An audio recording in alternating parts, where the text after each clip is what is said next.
Hello மக்களே, வருங்கால அரசு அதிகாரிகள் அனைவருக்கும் வணக்கம். இன்றைக்கி நம்ம ஸ்கூல் வைஸாக மேக்ஸ் பார்க்கலாம். டிஎன்பிசிக்கான மேக்ஸு. அதில் நான் இன்றைக்கி 10ஆம் வகுப்பு தான் எடுத்திருக்கேன். 10ஆம் வகுப்பில் ஹெச்சிஎஃப் எல்சிஎம் அந்த டாப்பிக்கில் தான் நம்ம இன்றைக்கி பார்க்க போகிறோம். இந்த வாட்டி குரூப் 4 வந்துச்சு. அதாவது நான் மேக்ஸ் எக்ஸாம் அட்டன் பண்ணும்போது என்ன நினைப்பேன்னா, புக்கிலேருந்து கேட்குற எந்த ஒரு கொஸ்டினுக்கும் நம்மளால் ஆன்சர் பண்ணாமல் இருந்துடக்கூடாது. அந்தளவு அப்படி தான் நான் நினச்சிட்டு எப்போவுமே மேக்ஸ் பார்ப்பேன். இப்போ வெளியிலேருந்து நம்ம என்ன கொஸ்டின் வந்தாலும் அது ஓகே, ஆனால் புக்கிலேருந்து கேட்குற கொஸ்டினுக்கு எதுக்குமே நமக்கு ஆன்சர் தெரியாமல் இருந்துடக்கூடாது. அதனால் புக்கில் உள்ள எல்லா சம்மே எல்லாருமே நல்லா கிளியராக பார்த்துக்குறேங்க. அதனால் நான் இன்றைக்கி ஃபஸ்ட்டு 10ஆம் வகுப்பில் உள்ள இயற்கணிதத்தில் எல்சிஎம் ஹெச்சிஎஃப் பார்க்குறேன். நம்ம ஆல்ரெடி குரூப் 4 கேட்டது தான். எல்லாருமே பார்த்தோன்னே இது எங்கேருந்து வந்திருக்குன்னு சரி பார்த்தவங்க ஓகே இது புக்கிலேருந்து வந்திருப்பாங்க தெரிஞ்சிருக்கும். ஆனால் பார்க்காதவங்களுக்கு கொஞ்சம் டவுட்ஃபுல்லாக இருந்திருக்கும். இது ஆக்சுவலி ஒரு எக்ஸாம்பிள் சம் தான். ரொம்ப ஈஸியான சம். நம்ம நார்மலாக டிவிஷன் மெத்தட் பண்ணுவோம்ல, அந்த மெத்தட் தான். வாங்க எப்படின்னு பார்ப்போம். இனிமேல் அதே சம்மை தான் நான் இப்போ எடுத்திருக்கேன். இப்படி 2 இயற்கணிதம் கொடுத்துருப்பாங்க, 2 ஈக்குவேஷன் கொடுத்துருப்பாங்களா. இதை நம்ம டிவிஷன் மெத்தடுக்குள்ள தான் போட போகிறோம். சரி, டிவிஷன் மெத்தடுக்குள்ளே போட போகிறோம். ஃபஸ்ட்டு பார்த்தீங்கன்னா இதில் எதை டிவிஷனுக்கு உள்ளே போடணும், எதை டிவிஷனுக்கு வெளியே போடணும்னு சொல்லி ஒரு குழப்பம். அப்போ இதில் பார்த்தீங்கன்னா ஃபஸ்ட்டு ஈக்குவேஷன் உள்ள அடுக்கை பார்க்கணும். அடுக்கில் இதுவும் எக்ஸ் கியூப் தான், இதுவும் எக்ஸ் கியூப் தான். அப்போ ரெண்டுமே பெரிய அடுக்கு தான். அப்போ அடுத்தது நம்ம என்ன செய்யணும்னா அடிமானத்தை பார்க்க போகிறோம். அப்போது அடிமானம் இங்கே எக்ஸ் கியூப் பக்கத்தில் என்ன இருக்கி 1, அதாவது எக்ஸ் கியூப் மட்டும்தான் இருக்குது. ஆனால் இங்கே என்ன இருக்கி 2x கியூப் இருக்குது. அப்போது இங்கே வெறும் எக்ஸ் கியூப் தான் இருக்குது, இங்கே 2x கியூப் இருக்குது. அப்போது நமக்கு இதில் எது பெரிய ஈக்குவேஷன் 2x கியூப் தான். அப்போ அதை நம்மளோட வகுத்தலுக்கு உள்ளேயும் சின்ன அடுக்காக இருக்கிறத நம்ம வகுத்தலுக்கு வெளியேயும் நம்ம போட போகிறோம். சரியா? அப்போ அதை ஃபஸ்ட்டு எழுதிக்கலாம். 2x cube 5 + 5 -5x² + 5x - 3. அதே மாதிரி வெளியே x³ + x² - x + 2 அதையும் நம்ம எழுதிக்கலாம். சரியா? இப்படி நம்ம எழுதிட்டு டிவைட் பண்ண போகிறோம். ஃபஸ்ட்டு பாருங்கள், உள்ள நமக்கு மொதல் நம்பர் என்ன இருக்குது 2x² கியூப் இருக்குது. அப்போ அதே மாதிரி தான் கீழே வரணும். அப்போது வெளியில் இருக்க ஈக்குவேஷன் கூட எதை பெருக்குனா 2x கியூப் வரும், 2வை பெருக்குனா. அப்போ வெளில இருக்க ஃபுல்லாக ஈக்குவேஷனு கூடயும் நம்ம 2வை மல்டிப்ளை பண்ண போகிறோம். இப்போ 2 × x³ 2x³, 2 × x² 2x², -x × 2 -2x, அதுக்கப்புறம் +2 × 2 +4. அவ்வளோதான். இப்போ அதுக்கப்புறம் நம்ம நார்மலாக என்ன செய்யணும், சைனை மாற்றி கட் கொடுக்க வேண்டியதான். அப்படி நார்மலாக அதுக்கப்புறம் நார்மல் ஸ்டெப் தான். அதுக்கப்புறம் கட் கொடுத்துருவோமா. அதுக்கப்புறம் இங்கே மைனஸ் இருக்கிறதுனால -7x², இங்கே +7x, இங்கே -7. இப்போ பாருங்கள், இந்த ஈக்குவேஷனில் காமனாக என்ன நம்பர் இருக்குது 7 இருக்குது.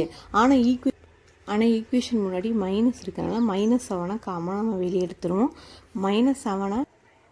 -7 வெளியே எடுத்ததுக்கப்புறம் நமக்கு ஈக்குவேஷன் எப்படி கிடைக்கும், +x² -x +1 அப்படி கிடைக்கும். அதாவது ப்ளஸ் எல்லாம் மைனஸ் ஆகும், மைனஸ் எல்லாம் ப்ளஸ் ஆகும். இப்போ பார்த்துக்கிறேங்க, இந்த ஈக்குவேஷனை தனியாக எடுத்து எழுதிக்கிறேன்.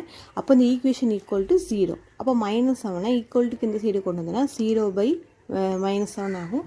அப்போ 0/anything நமக்கு என்ன தான் கிடைக்கும், 0 தான் கிடைக்கும்.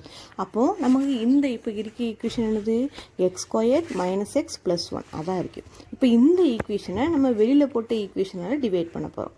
அப்போது வெளில ஃபஸ்ட்டு மேலே உள்ள ஈக்குவேஷனில் வெளியே வச்ச ஈக்குவேஷனை நம்ம இப்போ ஈக்குவேஷனுக்கு உள்ளே கொண்டு வர போகிறோம். கொண்டு வந்துட்டு நமக்கு கிடச்சிருக்க புதிய ஈக்குவேஷனை வெளியே போட்டுக்கலாம். ஏன்னா இதான அடுக்கு கம்மியாக இருக்குது, இது x² தானே. அப்போ அந்த ஈக்குவேஷனுக்கு வெளியே போட்டுக்கலாம், வகுத்தலுக்கு வெளியே போட்டுக்கலாம். இப்போ இந்த x² கூட எதை பெருக்கணும், x³ கிடைக்கும் x. அப்போ ஹோல் ஈக்குவேஷன் கூட எக்ஸை பெருக்கணும். அப்போ x³ - x² + xங்கிற ஆன்சர் நமக்கு கிடைக்கும். இப்போ அதே மாதிரி சைனை நம்ம மாற்றி மைனஸ் பண்ண வேண்டியதான். இப்போ இங்கே ப்ளஸ் இன்ட்டு மைனஸ் ஆயிடும். ப்ளஸ் 2x² ஆயிரும், இங்கே -2x ஆயிரும், இது +2 அப்படியே இருக்கிற வேண்டியதான். இப்போ பாருங்கள், இப்போ நமக்கு 2x² கிடைக்கும். ஆல்ரெடி இங்கே x² இருக்குது. இப்போ 2 மட்டும் நம்ம எக்ஸ்ட்ரா மல்டிப்ளை பண்ணால் 2x² கிடச்சிரும். அப்போ +2ஆல் மல்டிப்ளை பண்ண போகிறோம். அப்போ 2x² -2 அதுக்கப்புறம் +2. இப்போ பாருங்கள், அப்படியே சைனை மாற்றி நம்ம அடி கொடுத்துட வேண்டியதான். ஃபஸ்ட்டு ப்ளஸ் இருக்கனால மைனஸ். இப்போ பார்த்தோன்னா எல்லாமே ஆப்போசிட் சிம்பிள். ஸோ எல்லாமே அடி 0. அப்போ நமக்கு எந்த ஈக்குவேஷன் போட்டால் 0 ஆகுது, x² - x +1. அதான் நமக்கான ஹெச்சிஎஃப். சரியா? அப்போ இந்த மாதிரி 2 இயற்கணித கோவைகள் கொடுத்து நமக்கு வந்து ஹெச்சிஎஃப் கேட்டாங்கன்னா இந்த மாதிரி டிவிஷன் மெத்தடில் போட்டு நம்ம ஈஸியாக வந்து என்ன செஞ்சிடலாம், ஆன்சர் பண்ணிடலாம். இப்போ உங்களுக்கான டைம்.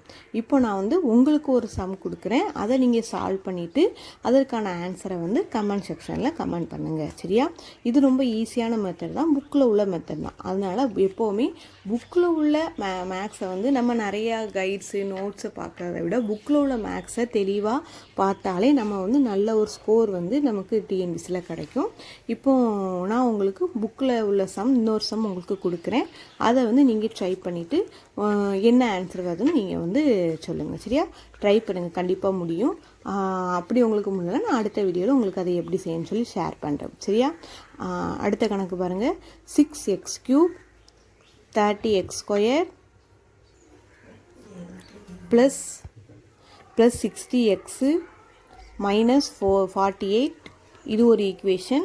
அதுக்கப்புறம் இன்னொரு equation 3x³ minus 12x², sorry X போடல, 12x² ப்ளஸ் 21x மைனஸ் 18. சரியா? இந்த ஈக்குவேஷனுக்கான ஆன்சரை வந்து நீங்கள் வந்து கமெண்ட்டில் சொல்லுங்கள், பார்ப்போம் எப்படி இருக்குன்னு. ட்ரை பண்ணுங்கள், ட்ரை பண்ணிவிட்டு எப்படி இருக்குன்னு சொல்லுங்கள். சரியா? இதே மாதிரி